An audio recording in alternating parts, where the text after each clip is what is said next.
Hello student, Taylor series को हमने थोड़ा सा और एक्सटेंड किया है और एक्सटेंड करने के बाद उसका नाम दिया है लॉरेंट सीरीज। एक मैथमेटिशियन हुए हैं लॉरेंट, तो उन्होंने इसका एक्सटेंशन किया था, तो इसी को हम लॉरेंट सीरीज कहते हैं। If f z is a analytic function inside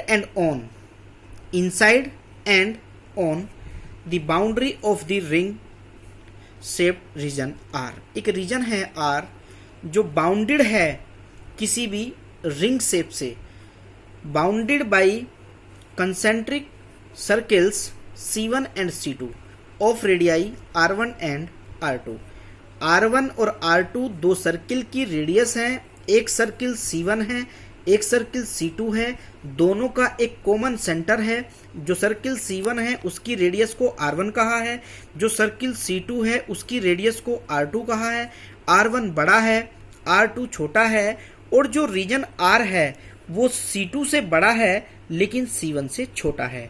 Z जो लाई करता है वो इसी रीजन के अंदर लाई करता है। टेलर थ्योरम में ऐसा नहीं था।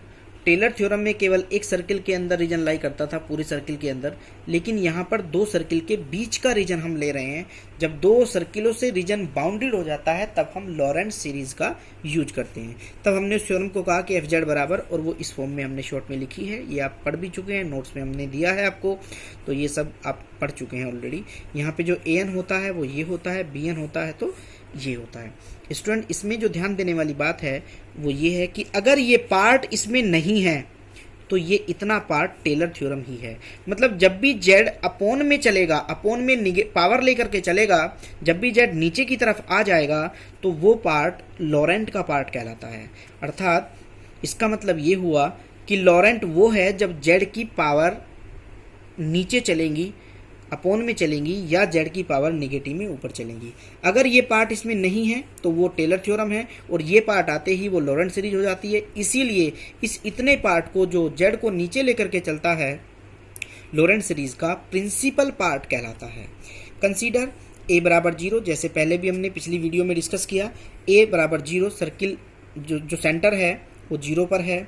तो हमारी जो डेफिनेशन थी W माइनस ए लेस देन Z माइनस ए होना चाहिए, क्योंकि हम तो यही चाहते हैं ये लेस देन 1 रहे। तो हमने क्या कहा अभी कि मान लो W lie on C2, W C2 पर लाई करता है। अगर W इस बाउंड्री पर कहीं लाई करता है और Z यहाँ है तो Z बड़ा हो जाएगा, W छोटा हो जाएगा। तो W से जो A की डिस्टेंस है, मान लीजिए कि W यहाँ पे लाई करता है, ये W है हमारे पास। अगर ये W है तो ये डिस्टेंस कम होगी और Z तक की डिस्टेंस ज़्यादा हो जाएगी। अगर ये ज़्यादा डिस्टेंस हो जाती है और ये कम हो जाती है तो उसके लिए हम क्या करेंगे, देखेंगे एक बार। ये जो डिस्टेंस है वो W माइनस ए हो गई है, ये जो डिस्टेंस है ये Z माइनस ए हो गई है। ये डिस्टेंस बड़ी है, आप देख पा रहे हैं ये बड़ी है, ये डिस्टेंस छोटी है, तो उसके लिए हमने डेफिनेशन, लेकिन हमारी लेस देन 1 होती है, इसलिए जब हमने इसको डिवाइड किया तो वो इस फॉर्म में आ गया। अर्थात हम देखें mode W less than mode Z हो गया है, यानी W upon Z less than 1 बन गया है अगर A 0 है तो। ये तभी डेफिनेशन लगाई जाती है जब W lie on C2। And अगर मान लीजिए मोड Z लेस देन ये है, मतलब अगर हमारा जो W है लाई ऑन C1, W यहाँ लाई करता है, तो Z मान लीजिए W यहाँ लाई करता है तो ये डिस्टेंस बड़ी हो जाएगी, ये डिस्टेंस छोटी हो जाएगी। अब ये छोटा है, ये बड़ा है, तो इसीलिए हमने लिखा है mode Z less than mode W से, यानी कि अब हमें W को कॉमन लेना पड़ेगा, W से डिवाइड करना पड़ेगा, तब ये लेस देन 1 हो सकता है। स्टूडेंट, हर कंडीशन में ये डेफिनेशन लेस देन 1 ही होनी चाहिए। एक एग्जांपल से हम डिस्कस कर रहे हैं, ध्यान से देखिए। एफ जेड बराबर वही एग्जांपल है जो हमने पिछली वीडियो में डिस्कस किया, लेकिन रीजन बदल दिया है। 1 upon Z minus 2 lie on the region mod Z greater than 2। Student ध्यान दीजिए, वहाँ लेस देन 1 था रीजन, यहाँ ग्रेटर देन 2। इसका मतलब ये है 2 रेडियस का एक सर्किल है और उस सर्किल से बाहर Z आ रहा है, ये Z उसके बाहर चढ़ा गया। लेकिन अगर यहाँ पे देखें Z equals to 2, Z equals to 2 में अगर हम देखें तो यहाँ से जो उसका सिंगुलर पॉइंट है Z इक्वस टू 2 बन रहा है। हमने जैसे पहले वीडियो में भी डिस्कस किया, ये हमारा W बन गया है। अगर हम इसको देखें तो W यहाँ लाई करता है, Z यहाँ लाई करता है, ये बड़ा है, ये छोटा है। इसका मतलब मुझे इसके अंदर से इस बार -2 को कॉमन नहीं लेना। बड़ी लेंथ Z ले रहा है, W छोटी लेंथ ले रहा है, तो मुझे Z को कॉमन निकालना पड़ेगा।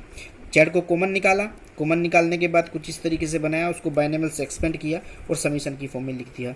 स्टूडेंट आई होप, मुझे ऐसा लग रहा है आपको मेरा लॉजिक समझ में आया होगा, क्योंकि जो बड़ा है हमेशा उसको कॉमन निकालना है और जो छोटा है उसको ऊपर रखना है। Find the Taylor and Laurent series of the function f z एक फंक्शन है, ये मेरे पास फंक्शन है और 3 रीजन मैंने अलग अलग तरीके से रीजन लिए हैं। सब लोग ध्यान से समझें एक बार, इस पूरे रीजन से, तीनों रीजन से आपको सब कुछ समझ में आ जाएगा। सबसे पहले मैंने जो फंक्शन दिया था उसके मैंने पार्शियल फ्रैक्शन कर लिए हैं। सभी को पार्शियल फ्रैक्शन करने आते हैं, क्योंकि ऊपर की पावर नीचे की पावर बराबर है तो पहले इसको डिवाइड करना पड़ेगा। डिवाइड करने से 1 आया और उसके बाद जो फंक्शन बचा उसके मैंने पार्शियल फ्रैक्शन कर लिए हैं। मैं पहला रीजन लेकर के चल रहा हूँ, mod z equals to mod z less than 2। तो 2 रेडियस का सर्किल है, मैंने 2 रेडियस के सर्किल से ड्रा कर दिया और जेड उसने कहा है उसके अंदर की तरफ लाई करता है, तो जेड इस रीजन में कहीं अंदर की तरफ है। लेकिन अगर मैं इन फैक्टर से देखूं, ये जेड बराबर -2 दे रहा है, -2 यहाँ कहीं होगा, जेड इक्वस टू -3 दे रहा है, -3 कहीं यहाँ होगा, तो ये रीजन भी और ये रीजन भी अगर मैं इनको देखूं ये दोनों ही बड़े हैं, क्योंकि जेड इस रीजन से भी अंदर की तरफ था, तो ये बड़ा हो गया है, ये बड़ा हो गया है।